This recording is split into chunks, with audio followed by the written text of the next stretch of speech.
Hey guys, this is Kelly with the Inside Story. We're going to try something new on our channel. We're each going to read a book out loud and we're going to post individual chapters in individual videos. My cat hears me talking, so now she's coming up here to see if I'm okay. She doesn't understand why I'm home alone talking to the phone. Okay, so the book that I have chose to read, I have not read before, so I thought this is a great time to read this book. Now here comes the dog. He also hears me talking and wants to know why. All right, so I chose to read Serpent and Dove. This book is by Shelby Mahurin. I hope I said that right. Mahurin. And it currently it's a trilogy. There are 3 books out. I actually got this box set with the first 2 books on it. It was $17.99 on Amazon. It's still $17.99 on Amazon.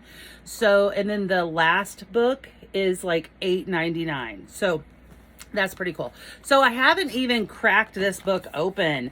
So let's take it out. Oh, it's a beautiful, beautiful book. I have heard some really good things about this series. I haven't read it, like I said. Bound as one to love, honor, or burn. A witch and a witch hunter thrust into holy matrimony.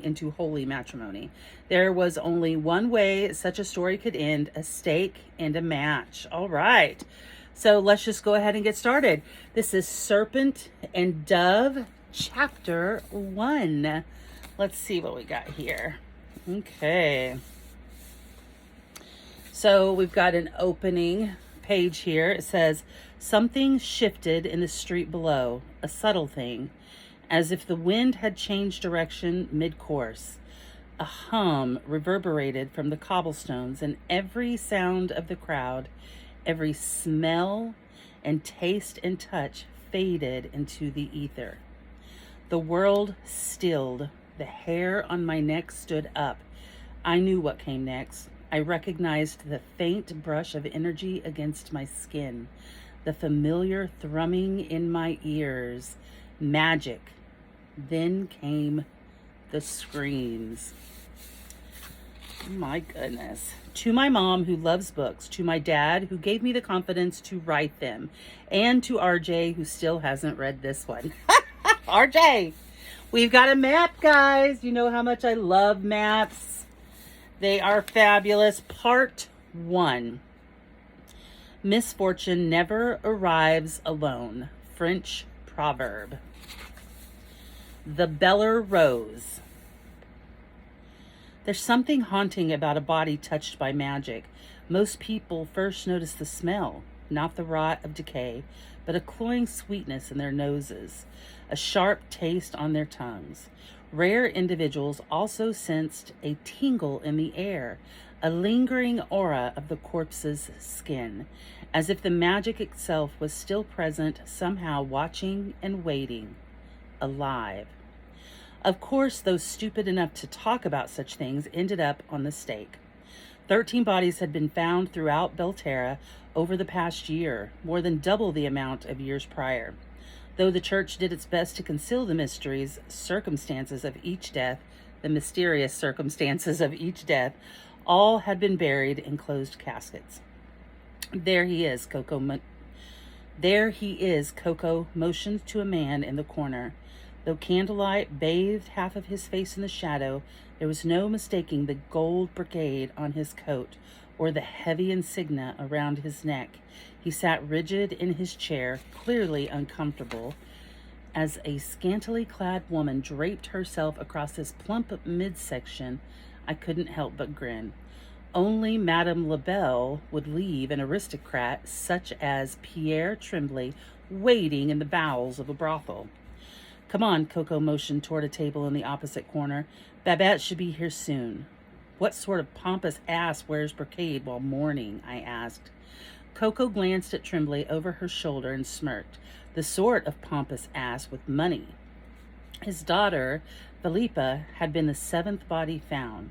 After her disappearance in the dead of the night, the aristocracy The aristocracy, I can't pronounce words, this is going to be fun, had been shaken when she reappeared, throat slashed at the edge of Le Oul Melancholique. Okay, so this is a French story. It's in, I think it's in France, so we're going to have a lot of French. But that wasn't the worst of it.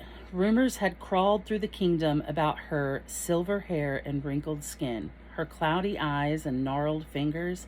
At 24, she'd been transformed into a hag. Tremblay's peers simply couldn't understand it. She'd had no enemies, no vendettas against her to warrant such violence. But while Philippa might have had no enemies, her pompous ass of a father had accumulated plenty while trafficking magical objects. His daughter's death had been a warning. One did not exploit the witches without consequences. Bonjour, messieurs. A honey-haired courtesan approached us, batting her eyelashes hopefully. I cackled at the brazen way she eyed Coco. Even disguised as a man, Coco was striking. Though scars marred the rich brown skin of her hands, she covered them with gloves. Her face remained smooth and her black eyes sparkled even in the semi-darkness. Can I tempt you to join me? Sorry, darling. Adopting my smarmiest voice, I patted the courtesan's hand the way I'd seen other men do, but we're spoken for this morning. Mademoiselle Babette will be joining us shortly. She pouted for only a second before moving on to our neighbor, who eagerly accepted her invitation. Do you think he has it on him? Coco scrutinized Tremblay from the top of his bald head to the bottom of his polished shoes, lingering on his unadorned fingers. Babette could be lying. This could be a trap. Babette might be a liar, but she isn't stupid. She won't sell us out before we pay her. I watched the other courtesans with morbid fascination. With cinched waists and overflowing bosoms, they danced lithely amongst the patrons as if their corsets were slowly suffocating them. To be fair, however, many of them weren't wearing corsets or anything at all. You're right. Coco dug our coin pouch from her coat and threw it on the table. It'll be after. Oh, mon amour, you wound me. Babette materialized beside us, grinning and flicking the brim of my hat. Unlike her peers, she swathed as much of her pale skin as possible with crimson silk. Thick white makeup covered the rest and her scars. They snaked up her arms and chest and in a similar pattern to Coco's. And for 10 more golden corones, I would never dream of betraying you. Good morning, Babette. Chuckling, I propped a foot on the table and leaned back on my chair's hind legs. You know, it's uncanny the way you always appear within seconds of our money. Can you smell it? I turned to Coco, whose lips twitched in an effort not to grin. It's like she can smell it. Bonjour, Louise. Babette kissed my cheek before leaning toward Coco and lowering her voice. Cosette, you look ravishing as usual. Coco rolled her eyes. You're late. My apologies. Babette inclined her head with a saccharine smile. But I did not recognize you. I will never understand why such beautiful women insist on masquerading as men. Unaccompanied women attract too much attention. You know that. I drummed my fingers against the tabletop with practiced ease, forcing a grin. Any one of us could be a witch. Bah, she winked co-conspiratedly. Only a fool would mistake two as charming as you for such wretched, violent creatures. Of course, I nodded, tugging my hat even lower. While Coco's and Babette's scars revealed their true nature, Dames Blanchett's could move through society virtually undetected. The russet-skinned woman on top of Tremblay could be one, or the honey-haired courtesan who just disappeared up the stairs. But the flames come first with the church. Questions second. It's a dangerous time to be a female. Not here. Babette spread her arms wide, lip curling upward. Here we are safe. Here we are cherished. I can't talk. Cherished. My mistress's offer still stands. Your mistress would burn you and us if she knew the truth. I returned my attention to Tremblay, whose obvious wealth had attracted 2 more courtesans. He politely rebuffed their attempts to undo his trousers. We're here for him. Coco unpinned our coin pouch on the table. 10 gold crowns, as promised. Babette sniffed and lifted her nose in the air. I seem to remember 20. What? My chair plummeted back to the ground with a bang. The patrons nearest us blinked in our direction, but I ignored them. We agreed on 10. That was before you hurt my feelings. Damn it, Babette. Coco snatched our coin away before Babette could touch it. Do you know how long it takes us to save that money? I struggled to keep my voice even. We don't even know if Tremblay has the ring. Babette merely shrugged and extended her palm. It is not my fault you insist on cutting purses in the street like common criminals. You would earn thrice the sum in a single night here at the Bellerose, but you're too proud. Coco took a deep breath, hands curling into fists on the table. Look, we're sorry we offended your delicate sensibilities, but we agreed on 10. We can't afford. I can hear the coin in your pocket, Cosette. I stared at Babette incredulously. You are a goddamned hound. Her eyes flashed. Come now, I invite you here at my own personal risk to eavesdrop on my mistress's business with Monsieur Tremblay, yet you insult me like I'm a... At that precise moment, however, a tall, middle-aged woman glided down the stairs. A deep emerald gown accentuated her flaming hair and hourglass figure. Tremblay lurched to his feet at her appearance, and the courtesans around us, including Babette, swept into deep curtsies. It was rather odd watching naked women curtsy. Grasping Tremblay's arm with a wide smile, Madame Labelle kissed both his cheeks and murmured something I couldn't hear. Panic striked through me as she looped her arm through his and led him back across the room toward the stairs.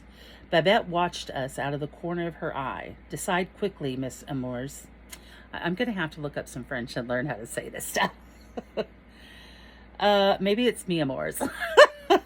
My mistress is a busy woman. Her business with Monsieur Tremblay will not take long. I glared at her, resisting the urge to wrap my hands around her pretty neck and squeeze. Can you at least tell us what your mistress is buying? She must have told you something. Is it the ring? Does Tremblay have it? She grinned like a cat with cream. Perhaps for another 10 corons. Coco and I shared a black look. If Babette wasn't careful, she'd soon learn just how wretched and violent we could be. The Bellerose boasted 12 luxury parlors for its courtesans to entertain guests, but Babette led us to none of these. Instead, she opened an unmarked 13th door at the end of the corridor and ushered us inside. Welcome, we're going to say mi amours, to the eyes and ears of Bellerose. Blinking, I waited for my eyes to adjust to the darkness of this new, narrower corridor. 12 windows, rectangular, large, and spaced at regular intervals along one wall, let in a subtle glow of light. Upon closer inspection, however, I realized they weren't windows at all, but portraits. I traced a finger down the nose of the one nearest me, a beautiful woman with luscious curves and an alluring smile. Who are they? Famed courtesans of years past. Babette paused to admire the women with wistful expression. My portrait will replace hers someday. Frowning, I leaned closer to inspect the woman in question. Her image was mirrored, somehow, her colors muted, as if this were the back of the painting, and, holy hell, 2 golden latches covered her eyes. Are those peepholes? Coco asked incredulously, moving closer. What kind of macabre freak show is this, Babette? Shh, Babette lifted a hasty finger to her lips. The eyes and ears remember. Ears. You must whisper in this place. I didn't want to imagine the purpose of such an architectural feature. I did, however, want to imagine a very long bath when I returned home to the theater. There would be scrubbing. vigorous scrubbing. I could only pray my eyeballs survived it. Before I could voice my disgust, two shadows moved in my periphery. I whirled, hand flying to the knife in my boot. Before the shadows took shape, I stilled as two horribly familiar, horribly unpleasant men leered at me. Andre and Gru. I glowered at Babette, knife still clenched in my fist. What are they doing here? At the sound of my voice, Andre leaned forward, blinking slowly in the darkness. Is that? Gru searched my face, skipping over my mustache and lingering on my dark brows and turquoise eyes. Freckled nose and untanned skin. Sun-tanned skin. An evil smile split his face. His front tooth was chipped and yellow. Hello, Lulu. Ignoring him, I glared pointedly at Babette. This wasn't part of the deal. Oh, relax, Louise. They're working. She flung herself into one of the wooden chairs they'd just vacated. My mistress hired them as security. Security? Coco scoffed, reaching into her coat for her own knife. Andre bared his teeth. Since when is voyeurism considered security? If ever we feel uncomfortable with a client, all we do is knock twice, and these lovely gentlemen intervene. Babette pointed lazily toward the portraits with her foot, revealing a pale, scarred ankle. They are doors, immediate access. Madame Labelle was an idiot. It was the only explanation for such, well, it is idiocy. Two of the stupidest thieves I've ever known, Andre and Gru, infringed constantly on our territory in East End. Wherever we went, they followed, usually 2 steps behind. And wherever they went, the constabulary inevitably did too. Big and ugly and loud, and two lacked the subtlety and skill necessary to thrive in East End, and the brains. I dread to think what they would do with the immediate access to anything, especially sex and violence. And those were perhaps the least of the vices happening within these brothel walls, if this business transaction served as any example. Do not worry. As if reading my thoughts, Babette cast the two a small smile. My mistress will kill them if they leak information. Isn't that right, messieurs? Their grins vanished, and I finally noted the discoloration around their eyes, bruises. I still didn't lower my knife. And what keeps them from leaking information to your mistresses? Well, Babette rose to her feet, sweeping past us to a portrait down the corridor. She lifted a hand to the small golden button next to it. I suppose that depends on what you're willing to give them. How about I give all of you a knife in the Babette pressed the button as I advanced, knife raised, and the golden latches over the courtesan's eyes flipped open. Madame Labelle's and Tremblay's muffled voices filled the corridor. I think carefully, mon amour, Babette whispered. Your precious ring could be in the very next room. Come see for yourself. She stepped aside, fingers still pressing the button, allowing me to stand in front of the portrait.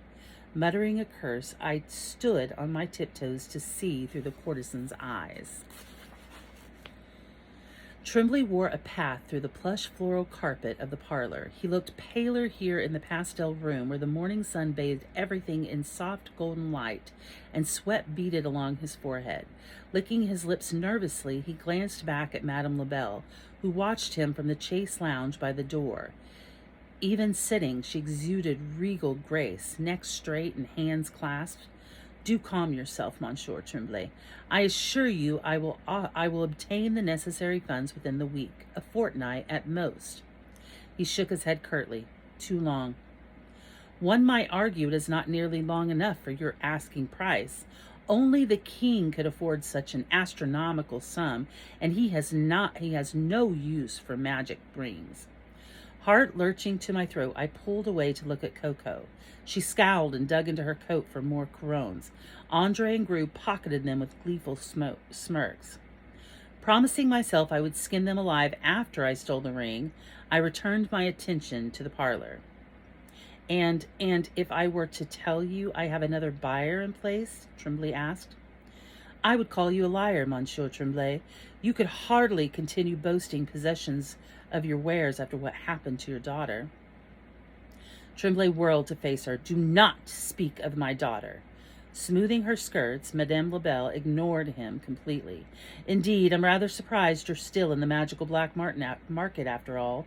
You do have another daughter, don't you? When he didn't answer, her smile grew small and cruel.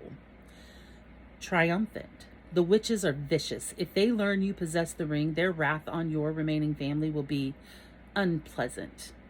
Face purpling, he took a step toward her. I do not appreciate your implications.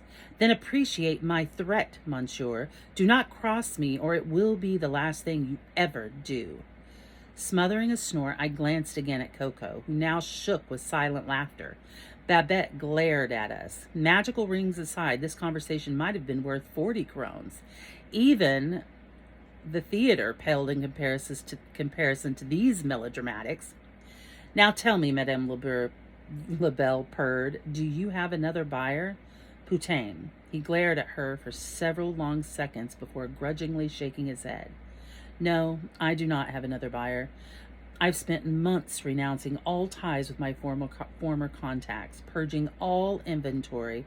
Yet this ring, he swallowed hard, and the heat in his expression flickered out. I fear to speak of it to anyone, lest the demons discover I have it. You were unwise to tout any of their items. Tremblay didn't answer. His eyes remained distant, haunted, as if he were seeing something we couldn't. My throat constricted inexplicably.